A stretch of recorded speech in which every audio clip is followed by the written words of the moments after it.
Hello and welcome to this video. Today we are looking at the YieldMax announcement on 28th of May 2025. The groups that will be affected are the weeklies and the Group Cs. So let's go ahead and go through what this video is going to be about. Brief disclaimer, some background information, and then I'm going to review this week's affected YieldMax ETF groups. And you'll see that they've made a significant change here. Show my updated dividend calculations based on the latest YieldMax ETF announcement, and look at some action items that I need to do. Brief disclaimer, investing involves the risk of loss. This video is not meant to be financial advice, and other than owning the ETFs represented in this video or presented in this video, I have no affiliation with the company that issued them. Background information, YieldMax makes an announcement pretty much every Wednesday on their ETFs. This week's, as I said before, this week is the weeklies are affected and the Group C, which are not monthly, they're every 4 weeks. So that the timing of the calendar actually makes a difference on this. So let's take a look at the announcement itself. Here it is. It's as of today, May 28th. And as I said, it affects the weekly payers and the Group C. So you can see Chippy, GPTY, these are all the weeklies, and then it switches to the every 4 weeks. Now these every 4 weeks, it's interesting, they've added one. It's based on Robinhood. It's this YieldMax Hood option. And it's the reason why I'm redoing this video, because that actually, I did the video and looked at my calculations and something seemed off, and that was it. It was this one. They've added this into the Group C, and I might buy into it this week. I might not. We'll see how the numbers work out, or differently this time. So let's go ahead and look at the video. Let's look at the Excel spreadsheet. Here are my holdings. These are the weeklies, and these are the Group Cs that I own. And you see that I'm missing HOOY, or HOOY, and that's why I'm going to have to change. I may have to buy in some more. So let's go ahead and make these changes. This is what I had before in there for the latest dividend. So take those out, and now let's go ahead and put the new numbers in. And starting with CHPY, latest dividend. Okay, no added shares needed there. GPTY, again, no added shares needed there.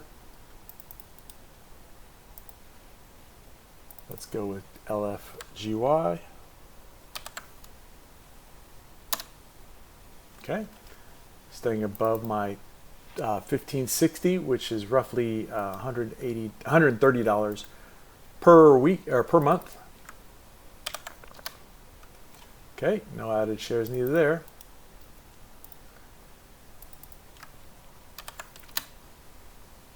RDTY, no added shares. So the weeklies seem to be holding up pretty well, which I'm happy about.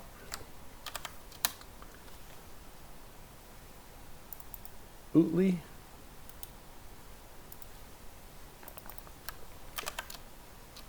All right, and YMAG, which has been doing really well lately.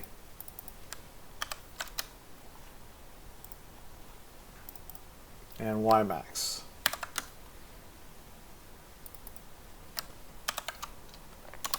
Okay, as you can see, weeklies have held up really well. No need to add any funds to them or shares to reach my goal. Estimated annual dividend, each one of these numbers is higher than this until I move this up again. But for now, everything seems to be working just great, working fine. Now let's go with the Group C. Now, this is where I made the mistake before. Because they added HOOY and I didn't realize it, and I don't own HOOY, it messed up some of my calculations. Okay, for ABNY, it looks like I need to add a few shares in there because this number is higher than this number, and I want this number to equal that or be greater. So I'm going to have to add share or some money, which 40 shares according to my calculations. Let's look at AM DY. Oops. Again, more shares that needed, but that's due to the calculation. See, this average is what it's using for the calculations, because I want the lower of the average or the latest. And so since this is lower, it'll be affected later on when I copy the latest dividend to affect the average. Let's look at Coney, C-O-N-Y.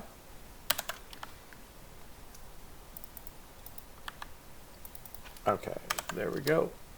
Okay, that's holding up.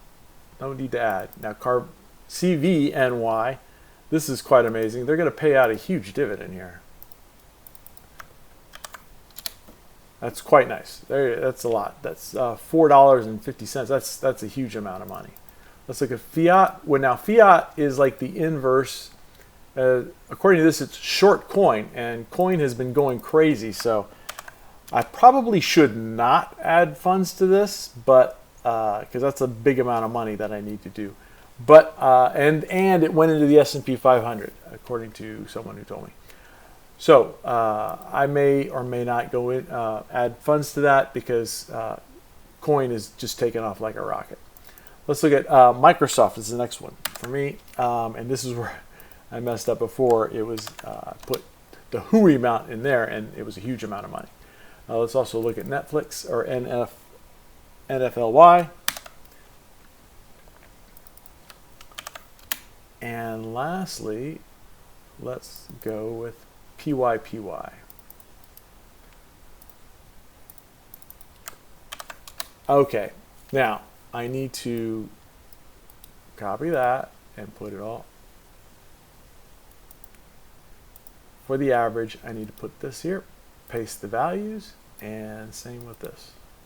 Copy, paste the values, and watch how some of it went away. So, okay, this is much better. Well, actually, it's not. I estimate I'm going to make $1,780 here, which is roughly, this is 8 stocks right there, and I'm adding $10 per month to it. So this used to be 1702 or something like that. Now it's 1781. So I'm happy about that.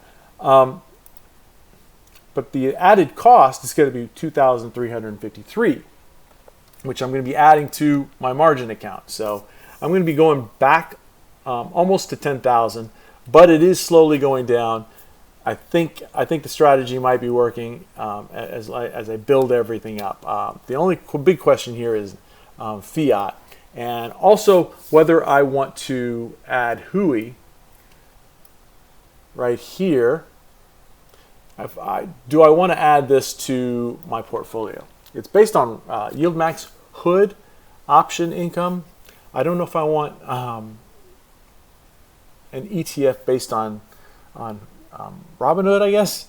I don't know what the purpose of that would be, but it might be good.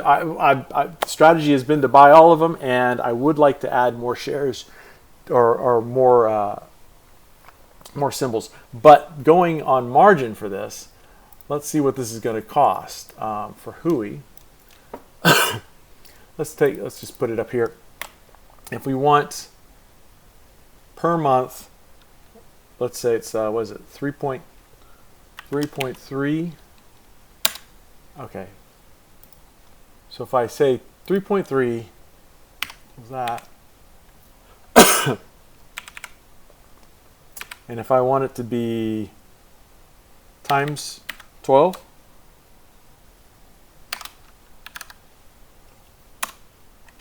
that's 39.6. How does that go into that? So how many shares would I need? Oh, I don't know the cost of this yet, so it's hard to do those calculations. So next month or in 4 weeks, you might see HUI here, depending on if I buy it. I might buy just 1 share, or maybe go all in and start building it up, because it's $3.3 per share. So that's pretty good. I don't know what the price is on it, but I do need to think about whether I want to add that, because right now I've got there are 9 weeklies and only 8 Group Cs, so this would help round out my portfolio. All right, so regardless, I expect to make $1,780 there. I need to spend another $2,300 here, and my margin is going to go up by that amount, which is good, because actually okay, because it's actually going down over time, which is the plan, correct? All right, let's look at the go back to the presentation. So action items: I need to make some adjustments to some of my shares to get the goals that I want, and that'll be paid out on the 30th of May, which is Friday. Links to the YieldMax and their announcement are in the description below. I'll put that for you. If you come back after the 30th of May, you can see how much I actually got, which is pretty close to what I estimate, because they give you all the numbers. It's pretty nice to be able to calculate and then also realize what you're trying to calculate. Next up, if you want to see more videos, please click on the video on the right. That's what I was paid out on the 23rd of May, based on the announcement a week ago. If you also could do me a favor, please comment, like, and subscribe, and hopefully we'll see more. I'll see you again in the next video. Thank you.